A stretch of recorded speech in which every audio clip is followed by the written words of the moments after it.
Hi, welcome to Manas Shield YouTube channel. Before we start, kindly subscribe to my YouTube channel. Thank you. Let's start the video. If you haven't watched the previous video, I'll link it in the description box, or you can click here. Tensura Volume 20. Chapter 2. Report and Countermeasures. Luminas Army.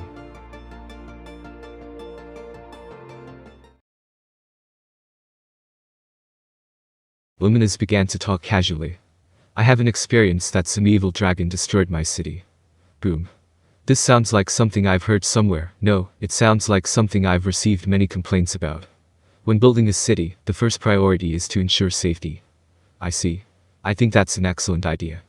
I couldn't help but take a polite tone, but I chose to be pleased without hesitation here. Luminas took a cold look at me, and then continued the conversation as if she was relieved. I had set up several layers of barriers against the evil dragon, and they worked well. Now that you mention it, I remember that there were indeed many layers of defense barriers in this sacred place. We were allowed to pass through, but no one suspicious could get through. I didn't think it was that strong. Jahal had the power to overpower Benamir, and seemed to control the ultimate skill. I knew that a half-hearted barrier would not work, though not as well as Vildor. I said honestly. Luminas snickered. Don't you dare. This is a sacred place for those who believe in me, whereas other places are not so sacred. With faith that springs from the infinite, it is easy to repel the power of Jahal. Her words were confident, and in fact, the results proved to be true. But so easy. Applying the secret of faith and grace, it should be theoretically possible. So, Luminas has worked on a theory until it becomes a reality. I'm amazed, I'm afraid. I can't even imagine how hard it is for me now. It is not a work that can be done only by an individual. It is necessary to know the hearts of believers and to understand each other. It is impossible to achieve it overnight, but do you also want to achieve it? Well, I don't know. It's not only my problem. Let's put it on hold for now. Seal-Sense seems to agree with my answer. In fact, there are many other projects that are left untouched, though they seem to be useful in many ways. Moreover, we are still in the middle of a war, so we cannot afford to face the residents of our country. We put this matter on the back burner for the time being as a future issue. Now that we know the reason why Luminas was able to survive, the problem is not yet solved. Rather, the real work is yet to come. So, Daggerul has turned. They are on the march now, so I think we will be in contact with them within a week at the latest. I told Luminas the truth. She said that Daggerul's brother, Fen, had done something to him, and that he had become a changed man. I didn't actually see Daggerul, but I learned it from Ultima's report, but from a distance, Daggerul seemed to be wearing an evil haki. The army of giants following such Daggerul was also ominous, so I expected that the battle would be quite fierce when the time came to fight. Jahal was a kind of a starter, and Daggerul was the main objective. They were marching on foot, but it would not take them long to reach here, judging from the way they were marching through the deadly desert. Frankly speaking, Daggerul's defection is painful. I had assumed this possibility, but when it became a reality, it was too much of a headache. Well, Daggerul and I have been on bad terms for a long time. Daggerul and the goddess were on good terms, although the conflict of interest was one of the reasons. Oh, come on, after Jahal, is God Ancestor also the cause of the disagreement with Daggerul? Yes. Well, it's a done deal. Luminas says this without seeming to care. Apparently, this is a story from the time when Daggerul was called an evil god. So Luminas doesn't seem to mind, but if that's the case, it seems as if Daggerul is trying to settle his grudge right now. Therefore, I wouldn't be surprised if we end up in a head-on war with him. Having said that, I think Daggerul is really strong. Maybe, but even I would have a hard time. No way. But Seal-Sense seems to have a different opinion. Well, that's alright. I don't mean to argue with you here. I don't want to be a fool who underestimates the enemy and loses, so I have to determine that the threat is at a level that I will have a hard time with, and I have to think of a countermeasure. Yes, sir. I am glad to hear that you agree. Now, let's think about what we should do. From the geopolitical viewpoint, Holy Empire of Lobelia is the key to defend the western part of the country. If it is defeated, it will gain a foothold to the western nations, and the situation will be tilted. The army of angels can fly, and there is no way to intercept them at any point. Fortunately, the army of giants is on foot. It was much faster than walking, and perhaps because they used some kind of legion magic, their average speed was 30 kilometers per hour, which is unthinkable for a normal army, but it was still better than being attacked from the sky. The distance from Damergania, the base of Daggerul, to here, the holy city of Rune, is about 2,000 kilometers in a straight line. Even if we assume that we do not bypass the barren lands and the deadly deserts, the distance to be traveled is about 3,000 kilometers. Even by simple calculations, it would take more than 4 full days to reach the destination. Since they would need to take a rest, it would normally take more than 3 times as long. But from what I recall from the glimpses of their march, it seemed that they would come without a break. In the meantime, I've been keeping an eye on them with the Argus spell. If there is any change, I should be able to detect it. Argus is easy to tool. We can't deny that a cautious enemy might be taking countermeasures.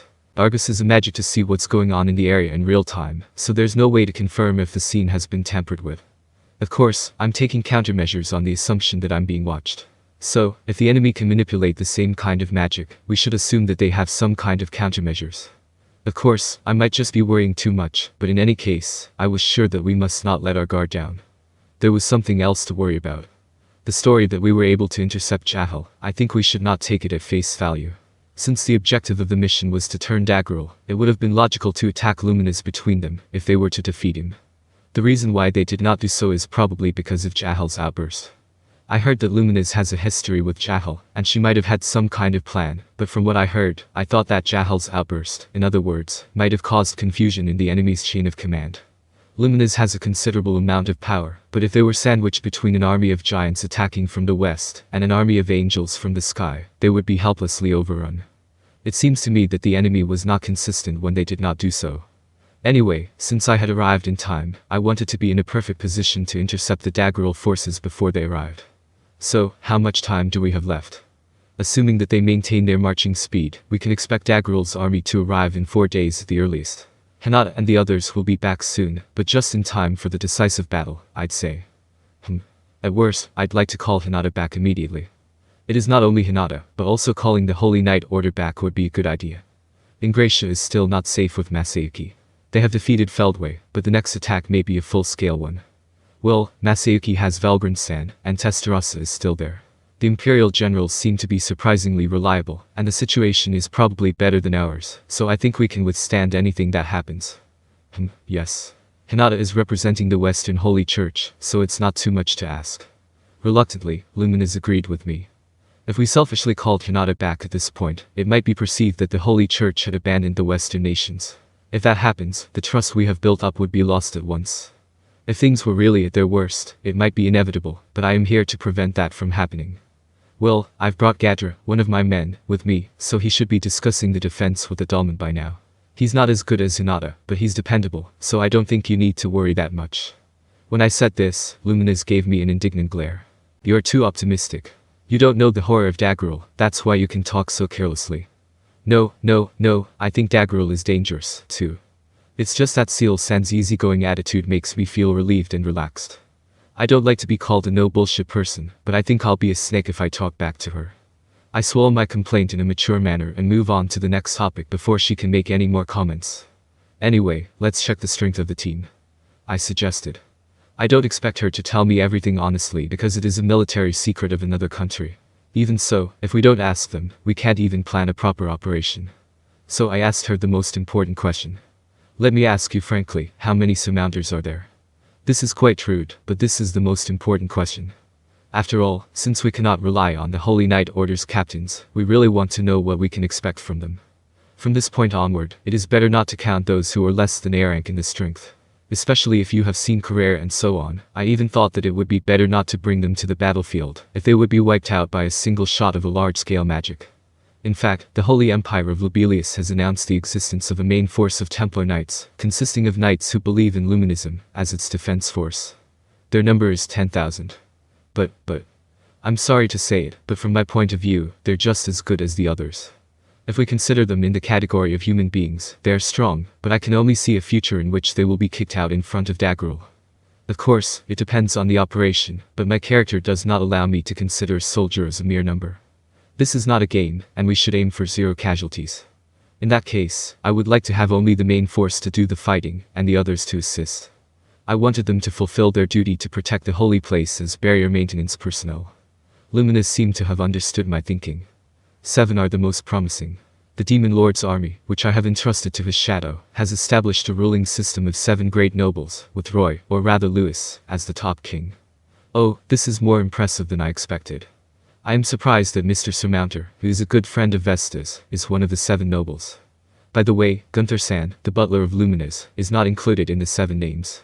This Gunther is also one of the high disciples of the god ancestor. In other words, he and I are like a sister and brother. I am in awe of your words. I, Luminas-sama, am far behind. Luminas introduced Gunther-san, who was preparing more tea for us.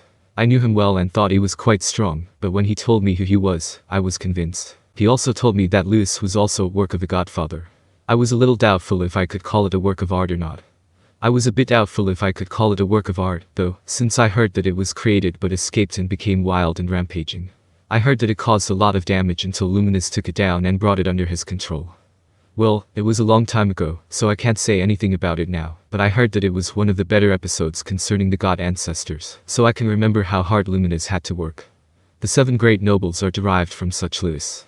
So, even as a demon lord's army, he was a dignified man. Anyway, now we know the strength of the Luminas. Now it is my turn to disclose the information just reported to me. That's impressive. Luminas nodded at my report.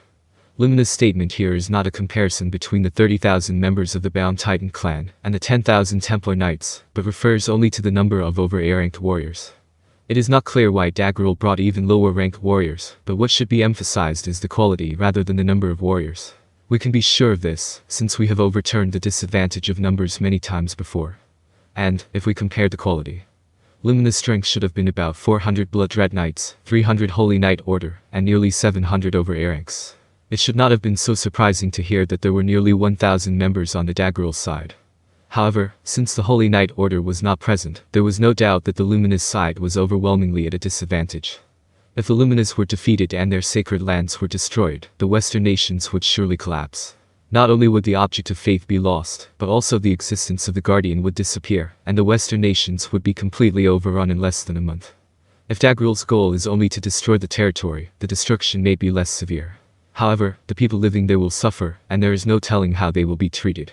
At a time when our existence has been recognized, and we are about to join hands to create a prosperous and civilized society, it is unthinkable that we should be interfered with. I will not allow anyone or anything to interfere with my self-indulgent life. Therefore, the defeat of the Luminas camp had to be prevented. If so, the question is whether the current strength of the Luminas camp is enough. The strength of Daggerel is unknown. It was dangerous to underestimate him, because he was said to be so strong that he had a fight with Valdora in the past. Sealsant seemed certain that I would win, but I did not know if I would have to fight or not, since I did not know what would happen in the future. I needed to be prepared for all kinds of situations. If I fight against Luminas, I don't know who will win.